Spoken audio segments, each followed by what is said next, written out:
안녕하세요. 오늘은 상가임대차 보호법의 임차인의 권리금 회수 기회 방해로 인한 손해배상 책임의 이제 법적 성질 부분, 그 다음에 이제 손해배상 책임의 그 지연 손해금액 기산일에 관련된 내용입니다. 이 내용이 좀 어렵죠? 근데 이제 제가 얘기하려고 하는 거는 기산일 부분까지는 뭐 의미가 없고요. 그 일반적인 내용 중에서 임차인이 이거는 이제 상가임대차를 얘기하는 거고, 상가임대차 보호법 상에 권리금 회수기에 방해를 하면 안 되는 뭐 이런 것들이 좀 나오는데, 그거 얘기 잠깐 할게요. 근데 이제 요게 요런 내용입니다. 판례를 제가 좀 찾아놨습니다. 위에 보시면 상가 건물의 임차인이 주선한 신규 임차인과 임대차 계약을 체결을 거절한 임대인을 상대로 해서 이제 손해배상 청구 소송을 한 거죠. 이게 임차인이 권리금 회수기의 방해로 인한 손해배상 청구를 했다, 뭐 이런 얘기인데, 이게 사실 법에 좀 있어요. 무슨 얘기냐, 일단 권리금에 대한 그 정의를 좀 보면, 권리금이란 임대차 목적물인 상가 건물에서 영업을 하는 자 또는 영업을 하려는 자가 영업시설 비품목 거래처, 신용, 영업사항의 노하우, 상가 건물의 위치 등 위치에 따른 영업사항의 이점, 이거 소위 바닥권리금이라고 표현하는데, 이런 것들 등 무형 재산적 가치의 양도 또는 이용 대가로서 임대인, 임차인에게 보증금과 차임 이외에 지급한 금전 등의 대가를 말한다. 이걸 권리금이라고 표현하죠. 그래서 권리금 계약이란 신규 임차인이 되려는 자, 그러니까 지금 이제 임차인이 있어요. 일단 관계도를 좀 보면, 그림을 좀 그려보겠습니다. 임대인이 있고요. 임대인이 있고, 그 다음에 이제 기존에 임차인이 있는 거죠. 자, 근데 이제 이 임차인이 새로운 임차인을 데려온 거예요, 이렇게. 이 지금 세 명 간의 관계에 대한 내용을 얘기하는 겁니다. 그래서, 자, 여기서 신규 임차인이 되려는 자가, 이렇게 임차인에게, 기존 임차인한테 권리금을 지급하기로 하는 계약을 이제 권리금 계약이다, 이렇게 보시면 될 것 같아요. 자, 그런데 법에선 이 권리금을 기존의 임차인이 회수 기회를 보호하고 있죠. 임차인은 임대차 기간이 끝나기 전 6개월 전부터 임대차 종료까지, 이게 보통 한 6개월 정도의 시간을 주는 것 같습니다. 이 다음에 해당하는 임대인이 하면 안 된다는 얘기예요. 해당하는 행위를 함으로써 권리금 계약에 따라서 임차인 주선한 신규 임차인이 되려는 자로부터 권리금 지급받는 걸 방해해서는 안 된다. 이게 법에 딱 명시가 돼 있어요. 자, 그래서 각호 어느 하나에 해당할 때는 뭐 그러지 아니하다. 10조 1항이라는 건 이런 얘기입니다. 거절하지 못한다.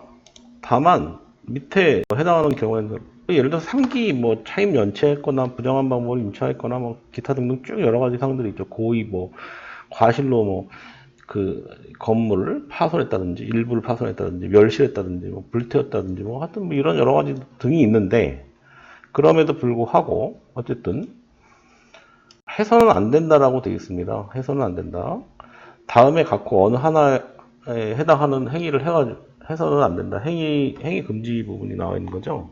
여기서 손해배상 청구를 하게 된 이 내용입니다. 그러니까 그 밖에 정당한 사유 없이 임차인이 주선한 신규 임차인이 되려는 자와 임대차 계약의 체결을 거절하는 행위에 해당되는 거예요, 지금. 그래서 손해배상 청구 소송을 했다, 이 얘기인데, 자, 이 내용을 좀 찾아보면, 여기 이제 뒷부분은 큰 적용 없으니까 이 부분이에요, 이 부분. 권리금 회수 방해를 하면 안 된다 이러는데, 이 지금 선고가 2020년 2023년도 2월달에 선고가 된 거죠.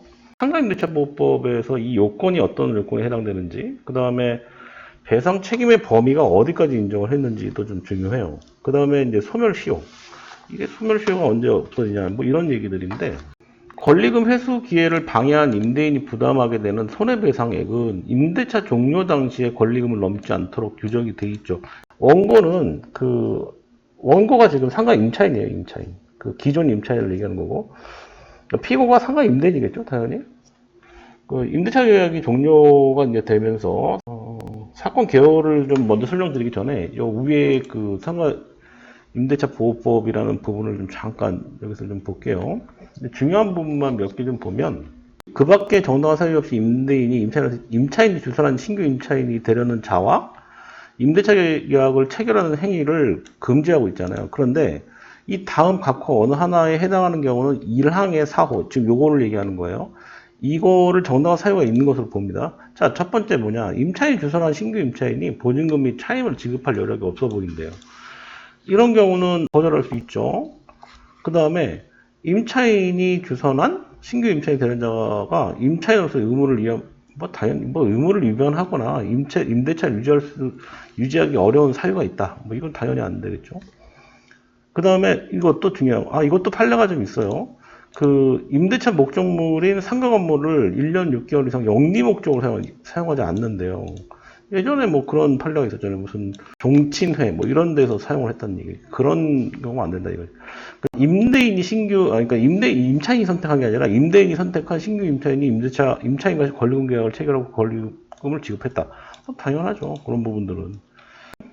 임차인이 임대인에게 손해배상을 청구할 권리, 임대차가 종료한 날부터 3년 이내 행사하지 않으면 시효 완성으로 소멸돼요. 이거 중요한 겁니다. 이게 임차인 입장에서는 중요한 거죠. 임차인 입장에서는.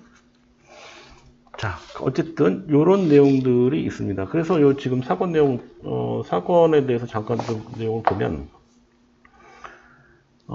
임차인이 이제 상가 임차인이 임대차 계약 종료되면서 신규 임차인을 구했대요. 그래서 권리금 계약을 체결을 했고, 이 권리금 계약을 이 사람이 지금 보니까 계약금, 중도금, 잔금 세수로 나눠서 이제 분할받기로 약정을 하고 계약을 한 거예요. 근데 그 피고는 임대인이잖아요.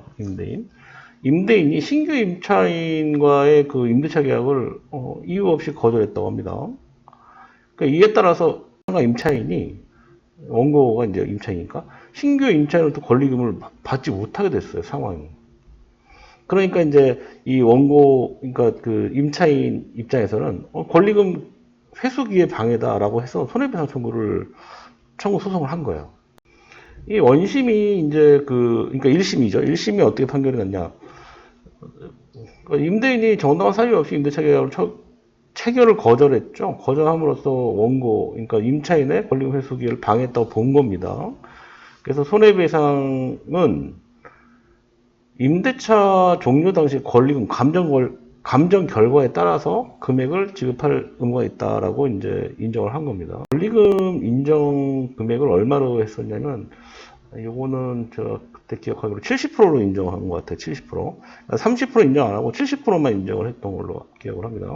대충, 이제 여기서 이제 아까 잠깐 처음에 그러니까 이게 쟁점되는 부분까지는 제가 설명 안 드리려고 했는데, 이게 지연 손해금 기산일을 언제부터 할 것이냐, 이런 얘기들이 좀 있어요. 근데 이제 원심 판결이 잘못됐기 때문에 이제 요거를 다시 조정해라 해서 이제 그걸 돌려보낸 사건인데,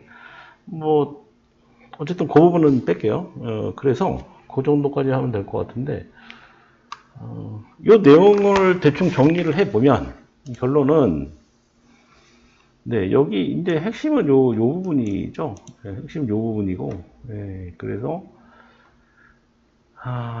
네, 소송비용, 총비용 70% 내고, 이런 내용들이 좀 결론이 나온 거예요. 그래서, 일단은 그러니까 상가 임대인 같은 경우는 권리금 회수 기회를 방해해서는 안 되는 건 확실한 거죠. 그러니까 결론은 임차인이 임대차 종료가 될 때까지는 임대인 입장에서는 권리금의 그 부분에 대해서는 일단, 신경을 쓰지 말거나 아니면은, 종료될 때까지 기다릴 수밖에 없는 그런 상황이 보통의 실무에서는 보통 그렇게 되죠. 그리고 임차인 입장에서는 사실 바닥 권리금이나 권리금 자체가 워낙 좋다 그러면, 그러니까 가게가 잘 되는 가게였다 그러면 권리금을 충분히 받을 수 있잖아요. 그러니까 최대한 받을 수 있을 때까지 이제 새로운 임차인도 계속 이렇게 물색하고 해서 그 권리금 계약을 해서 이제 문제 안 되게끔 그렇게 실제로 넘길 수 있게끔 그렇게 하시는 게 좋겠죠. 그러니까 이게 이제 최종 판결 자체가 이제 되게 이제 2023년도 판결이다 보니까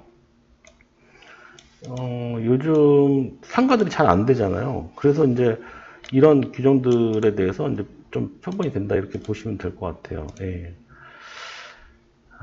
자, 오늘은 이게 참 사실 좀 민감한 내용이기 때문에 이 내용을 방송할까 말까 되게 좀 고민을 했는데, 그래도 중요한 게 이제 그 몇 가지. 만약에 권리금 회수 기회를 방해했다 그러면은 당시에 임대차 종료 당시에 그 권리금 감정 결과에 따라서 70% 정도가 피고의 손해배상을 70%로 제한했다. 이렇게 70%로 딱 제한한 거예요. 그러니까. 이 정도 이제 보시면 될 것 같아요. 그래서 요거랑 그 다음에 이제 임대차 기간 만료까지 이제 안 되게끔 하는 거, 이런 부분들이 상가 임대인 입장에서는 중요하다, 이렇게 보시면 될 것 같아요. 자, 오늘은 여기까지 하고요. 추가로 또 궁금하신 사항이 있으면 댓글 남겨주시면 답변 드리겠습니다. 좋아요, 구독 눌러주시기 바랍니다. 감사합니다.